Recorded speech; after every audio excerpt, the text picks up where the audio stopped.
নমস্কার, আজকে আমার রেসিপি মাছের চপ। দেখুন, আমি এই মাছের চপকে দুই রকমভাবে ভেজে নিয়েছি। কেউ কেউ একটু কড়াভাবে ভাজা খেতে পছন্দ করে, আবার কেউ কেউ একটু হালকা। তাই আমি দুই রকমভাবেই ভেজে রেখেছি। আর দেখুন চপটা কত মুচমুচে হয়েছে আর কত সুন্দর হয়েছে। তাহলে চলুন আমি এই মাছের চপের রেসিপি শুরু করি। তার জন্য আমি বড় 2 পিস রুই মাছ জলে নুন দিয়ে ভালো করে সিদ্ধ করে তুলে রেখে নিচ্ছি। এই দেখুন, এরপর আমি মাছটাকে ঠান্ডা হওয়ার জন্য খুন্তিটাই করে একটু ভেঙে দিলাম যাতে মাছটা ঠান্ডা হয়ে যায়। আর এরপর আমি মাছটা ঠান্ডা হয়ে গেলে কাঁটাগুলো আমি বের করে নেব। আর এদিকে কড়াইয়ে তেল গরম করে আমি পেঁয়াজটা দিয়ে দিয়েছি ভেজে নিতে। আর পেঁয়াজটা আমার ভালো মতো ভাজা হয়ে গেলে এরপর আমি একে একে সব মশলাগুলো দিতে শুরু করব। এই দেখুন, আমি কড়াইয়ে পেঁয়াজটা দিয়েছি আর পেঁয়াজটা আমি একটু লাল লাল করে ভেজে নিচ্ছি। আমার পেঁয়াজটা প্রায় ভাজা হয়ে এসছে। এরপর আমি হলুদ, লঙ্কা গুঁড়ো, জিরে গুঁড়ো, আদা রসুন বাটা, স্বাদ মতো নুন দিয়ে মশলাটাকে খুব ভালো করে কষিয়ে নিচ্ছি। আর আদা রসুনের যখন গন্ধটা চলে যাবে তখন আমি একটু গরম মশলা দিয়ে আবারও একটু ভালো করে নাড়াচাড়া করে নেব।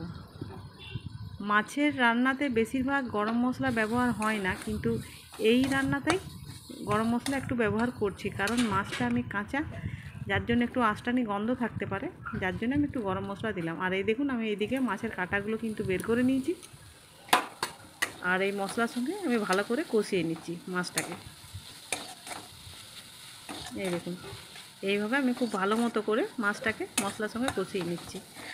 আর এই মাছের পুরটাকে একটু আঠালো করার জন্যে আমি কিছুটা সিদ্ধ আলু একটা গ্রেটারে গ্রেট করে দিয়ে দিচ্ছি। এই দেখুন, আমি পুরো আলুটা দেবো না, হালকাই দেবো, শুধু একটু আঠালো হওয়ার মতো। এই দেখুন, এইভাবে দিয়ে আমি আবারও ভালো করে আলুর সঙ্গে মাছের বা মশলা খুব ভালো করে আমি কষিয়ে নিচ্ছি। আর নুনটা এই সময় একটু চেক করে নেবেন, কারণ আলুটা তো বাড়তি দেওয়া হয়েছে, যার জন্য আমি একটু নুন আর একটু দিয়ে নিয়েছি।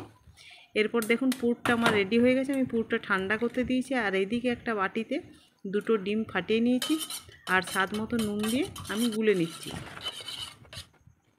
এই দেখুন, ডিমটা আমার গোলা হয়ে গেছে। আর অন্যদিকে একটা প্লেটে আমি কিছু ব্রেড ক্রাম্ব রেডি করে রেখেছি। এই ব্রেড ক্রাম্বটা কিন্তু আমি বাড়িতেই তৈরি করছি। দোকানে নেড়ো বিস্কুট পাওয়া যায়, তো সেইগুলো এনে আমি শিলনোড়ায় গুঁড়িয়ে তৈরি করেছি। আর এরপর মাছের পুরটাকে আমি এইভাবে একটা শেপ দিয়ে নিয়েছি। আপনারা যদি এই মাছের চপ বাড়িতে বানান, আপনাদের পছন্দ মতোই মাছের শেপ দেবেন। আমি এইভাবে গোল গোল করে নিয়েছি। প্রথমে এই ডিমের গোলাতে চুবিয়ে ব্রেড ক্রাম্বে ভালো করে মাখিয়ে আমি তেলে ছেড়ে দেবো। আর এইদিকে দেখতে পাচ্ছেন আমি কড়াইয়ে তেল কিন্তু গরম হতে বসিয়ে দিয়েছি। এই দেখুন, আমি একটা দিয়ে দেখাচ্ছি আপনাদেরকে।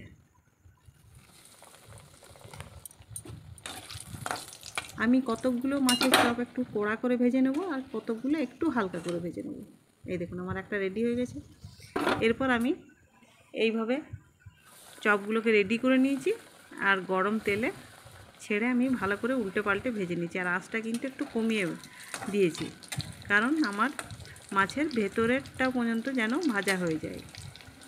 এই দেখুন, এইভাবে আমি হাতে সময় নিয়ে উল্টে পাল্টে মাছের চপগুলোকে ভেজে রেডি করে নিয়েছি।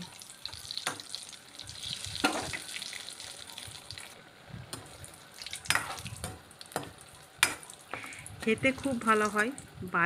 বাইরে তো আমরা এইভাবে মাছের চপ আমরা তো অনেকবারই খেয়েছি, কিন্তু তাহলেও বাড়িতে একবার বানিয়ে দেখবেন, নিজের তৈরি করা জিনিসের স্বাদ আরও সুন্দর হয়। এই দেখুন, আমি এইভাবে সব রেডি করে নিয়েছি মাছের চপ। ধন্যবাদ আপনাদেরকে আমার এই ভিডিওগুলো দেখার জন্য।